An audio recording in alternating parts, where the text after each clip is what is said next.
It's literally been a few days since I've even sat down and recorded one of these like vlog gaming videos that I have on my channel. But there's just been so much going on in the past couple of weeks. I mean, from the Xbox showcase, from stuff that's happening in my personal life. As you can see from previous videos, I don't usually have a bed behind me in this room. This is usually my office space, but we actually had a friend who moved from Virginia who is staying with us temporarily. And then we just found out that now he's moving in, and we're getting a whole new apartment, and it's going to be a whole thing.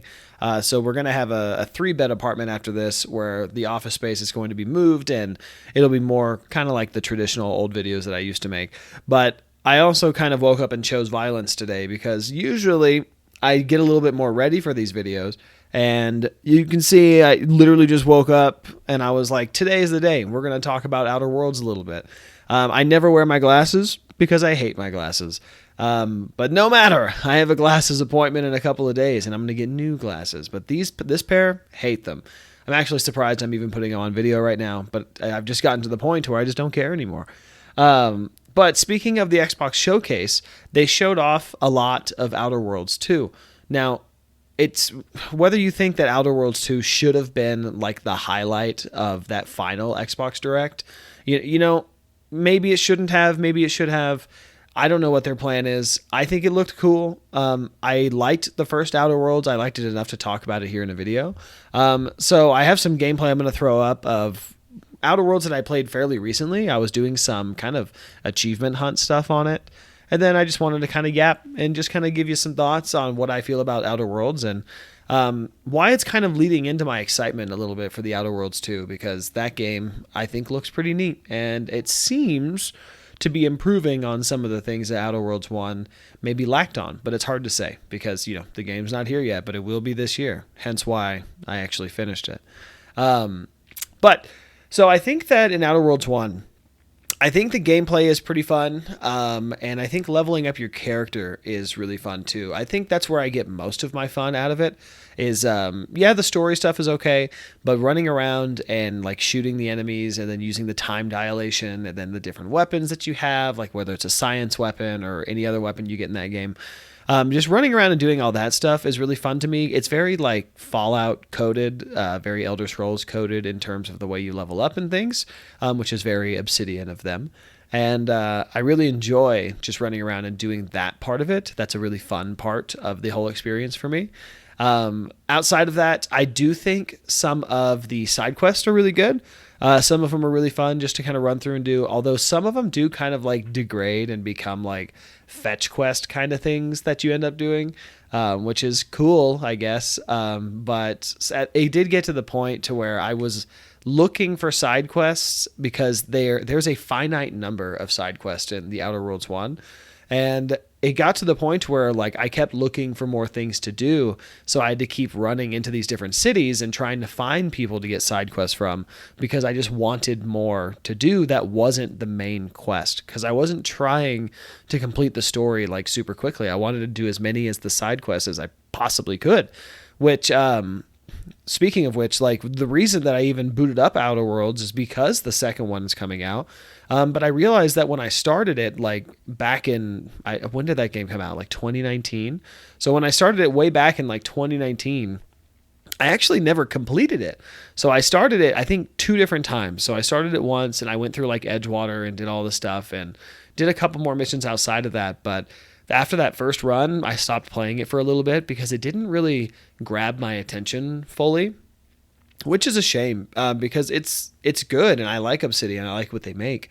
But then I tried it a second time. So I ended up booting it up a little bit further after that. And then I basically ended up just keeping that character throughout the rest of my runs. So what ended up happening is I played most of the game in kind of one fell swoop a couple of years ago. And since the second one is getting so close to coming out, I just decided to sit down and just kind of push through the first game. And it turns out that I had 30 plus hours already into it from the character that I already created. And after after I got on, I realized I only had a couple of the story missions left. So I ended up really getting up to the final mission, there's a screen that pops up and it tells you like, hey, like you got to save now because this is end game. But before I did that, I kind of ran through it and I wanted to get, just clean up some just miscellaneous achievements just for fun, run through it and just find as many side quests as I can. This is kind of how it all ties together. This is the whole reason I even brought up side quests in the first place, because the side quests, they were cool, but it got to the point where I realized I did most of them. I mean, there was, I think, a couple on there that I failed because it's like based on decisions that you make like in the moment. So like it'll cut off certain side quests from you or main quest or whatever the case. But I ended up like running kind of aimlessly around trying to find side quests, which sucks, but it is what it is. That's ended up what it becoming. That ends up what it became, if that makes sense. But yeah, so I ran around and did side quests for a bit. I ended up leveling up all the way past, I think, up to level 30. But I don't own the DLC for the game, so I didn't get any sort of like level cap increases. I didn't play any of the extra like the Peril on Eridanos or the Escape from Gorgon or whatever they're called. You know what I'm talking about. I didn't. Speaking of which, my friend that lives here, I'm very congested because he has a cat, and I am allergic to cats mildly. So I get like itchy eyes. I get like runny nose. So if you hear that in my voice, apologies. That's just the way of the game right now. Oh, so sorry about that. Had to leave to go blow my nose and take some allergy medicine. Speaking of like the cat being in this room, which is another reason why it's great that we're getting just a new apartment so I can do these videos and not have a cat like in the space. That's neither here nor there, but we'll get there when we get there. Where were we? Talking about side quests and stuff. Outside of the side quest, because I think the game is pretty decent, like overall, but I think the environments are really cool. I think that when you go to the different planets and you go to the different ships and things like that, I think they are like distinct enough from each other to where they're like pretty cool and it's fun to kind of roam around and find the different like I guess factions for lack. I mean, there's like small factions, but finding them is pretty neat. And then being able to run through and do side quests for everybody within each area is cool. And then of course each area being kind of like I guess level gated to where they're at, because some of the areas you have to be like certain levels to run into, because if you're not strong enough, you're just going to get mopped whenever you go in there, which is, just the way it goes. The only problems I think I really ultimately had with the Outer Worlds is I wasn't super into the story of the Outer Worlds, like kind of the main story. Like it's interesting enough to kind of like pull me through and just kind of get me going and figure out what's going on and get introduced to the world and everything. But I just don't feel like it's taking like big steps. There's not big things really happening that I can really even remember to even talk about. It just feels like a game full of baby steps. So like the story it's good enough to get you through and to keep you interested on things that are happening. I guess like with letting the colonists out of their hibernation so you can help, Halcyon become better. And that's cool and all, but like it never really felt like the stakes were that high for me. So it wasn't like really the main story that kept me going half the time. I would say it's probably more like some of the companion like side quests, some of the normal side quests, and then just leveling up your character just naturally, I think was really fun. This is a mild spoiler. Feel free to fast forward if you want to. It's not that big of a spoiler, but the way that the game ends without like directly telling you the ending is it ends like with a slideshow. And that's very like Fallout New Vegas coded. I mean, naturally they made Fallout New Vegas, so it's almost like they wanted it to be really similar to New Vegas and how it worked like that. So it was a really, really long like slideshow because it goes over each one of your companions. It goes over all of the factions that you worked with and kind of the decisions you made with everybody, which is cool. And I like that it kind of wraps up in that way. But I think at the same time, like it was a really long slideshow. Like it was so long that I was getting bored on the couch and I wanted to skip it. But at the same time, I was like, well, these are like the decisions I made. And I kind of want to see like how they're affecting the open world and everything since I left or since I finished the story.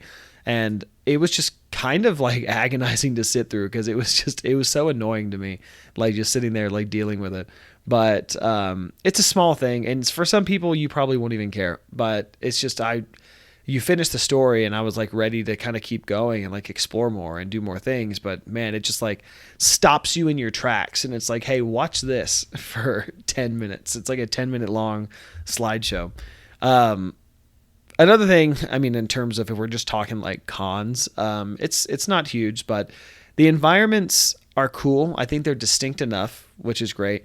I just don't think some of them are quite like big enough. Like, yes, they are like little hub areas, so they're not really meant to be like open world spaces, which is totally fine. I get it. I get why they do what they do when they're doing stuff. But also, I'm not a game developer, so I don't really understand like how the struggle could be to make things like this. But I just wish that the game worlds, like the little hub areas, were bigger in a lot of cases.